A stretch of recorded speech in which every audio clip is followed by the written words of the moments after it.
Oi, oi, oi, quinto ano, tudo bem com vocês? Aqui é a Tia Paty com mais uma aula de ciências e hoje nós vamos falar sobre o sistema endócrino. Nas aulas anteriores, nós vimos como funciona o sistema nervoso e vimos também como que funcionam os nossos sentidos, não é isso? Analisamos como que funciona o sistema nervoso, analisamos tudo que todas as partes que compreendem ali aquilo que a gente chama de encéfalo, o cérebro, o cerebelo, o tronco encefálico, vimos tudo isso. E agora nós vamos ver sobre o sistema endócrino. Palavra difícil, né? Você já ouviu falar sobre endocrinologista? Pois é, o que esse profissional ele faz? Pois é, nós vamos descobrir hoje a partir desse estudo, tudo bem? Bom, aqui iniciamos na página 28 do seu livro, com essa imagem aqui ó, do menino assustado, né? E a pergunta, o que você sente quando leva um susto? E quando você fica com medo? O coração dispara, a respiração acelera, os pelos arrepiam e até dá aquele friozinho na barriga?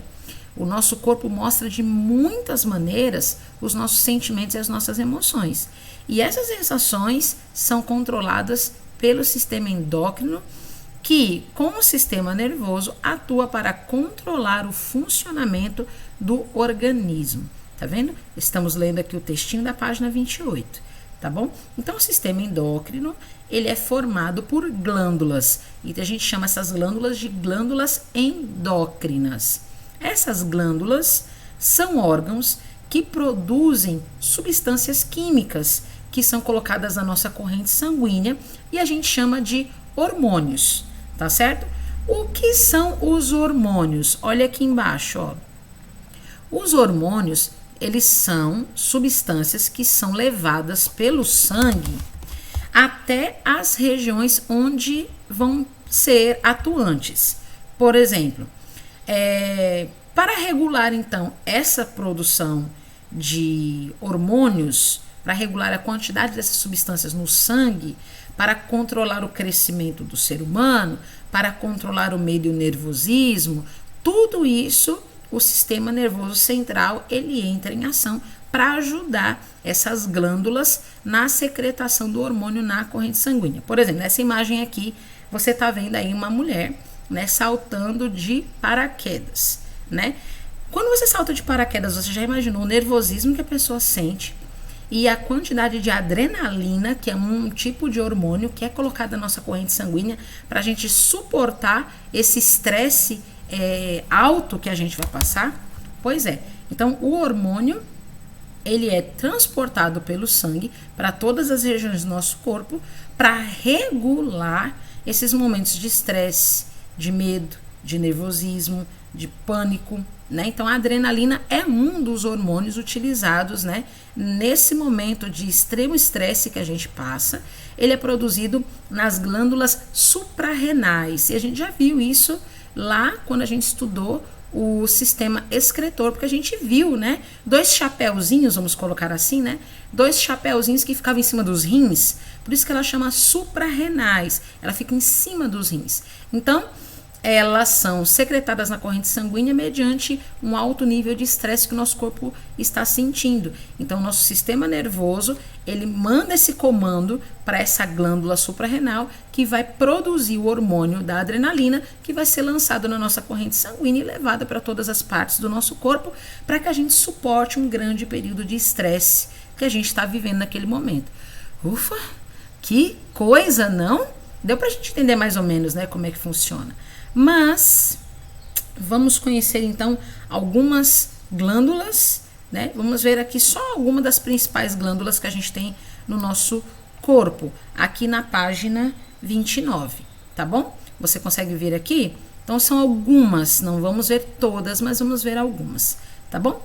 A hipófise é uma glândula que ela fica aqui na parte do cérebro, certo? Ela é bem pequenininha, ela é do tamanho de uma ervilha, ela é chamada de glândula mestra, ela que coordena aí, né, as funções das demais glândulas. Elas entram em contato com a hipófise através do sistema nervoso central, e a hipófise é que vai gerar o comando das demais glândulas no nosso organismo, tá bom? A glândula tireoide fica no pescoço, responsável pelo nosso crescimento, tá bom? As suprarrenais, elas ficam em cima dos rins, elas são produtoras aí da adrenalina, como a gente já viu.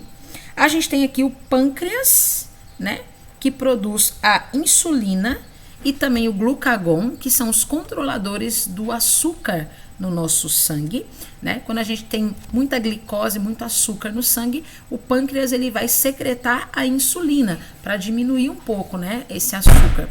E quando a gente tem a ausência da glicose no nosso organismo, a gente tem a baixa do açúcar no nosso corpo, ela secreta o glucagon para elevar esse nível de açúcar no sangue. Aqui embaixo nós temos os ovários, que são os hormônios, vão ser os produtores de hormônios femininos, que no caso aqui os ovários são produtores do estrogênio, e os testículos são os produtores da testosterona. São essas duas substâncias que fazem com que o corpo da mulher seja um pouco mais arredondado na cintura e nos quadris, e os homens sejam um pouco mais quadradões, né? Além de ser produtores também, no caso dos testículos, dos espermatozoides, certo?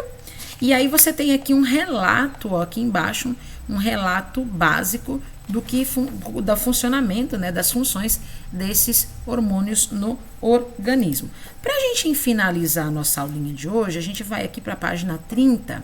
Ó, a gente acabou de ver essa imagem muito parecida lá na aula de português, né? Lembra que a gente estava falando a respeito do envelhecimento, né? O que é envelhecer? É a imagem que vai dar início ao nosso estudo de crônica argumentativa. E tem essa mesma imagem aqui, só que com a imagem de uma menina. E agora a gente vê essa mesma imagem com a foto de um rapaz, né? Então quer dizer que quando a gente vai ficando velho, é porque existe a secreção de um hormônio do crescimento no nosso organismo?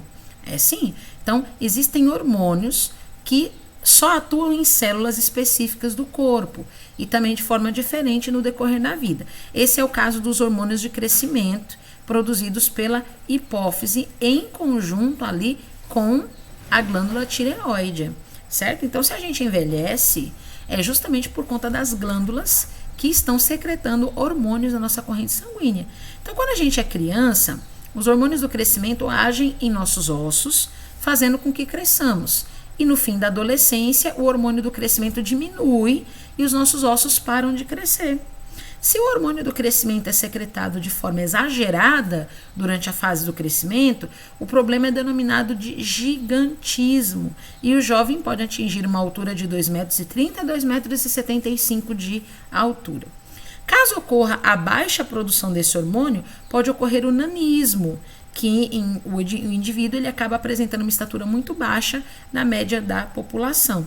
Então agora você já sabe o que acontece nas pessoas que têm nanismo e gigantismo. É uma alteração na glândula que produz o hormônio do crescimento, né, para a estrutura óssea do corpo. Agora vamos responder algumas questões. Eu sei que vai surgir várias dúvidas, a gente vai solucionando na aula virtual, tá bom? Anote aí no cantinho as suas dúvidas e daqui a pouquinho a gente entra na sala de aula virtual e conversa sobre todas elas, tá bom?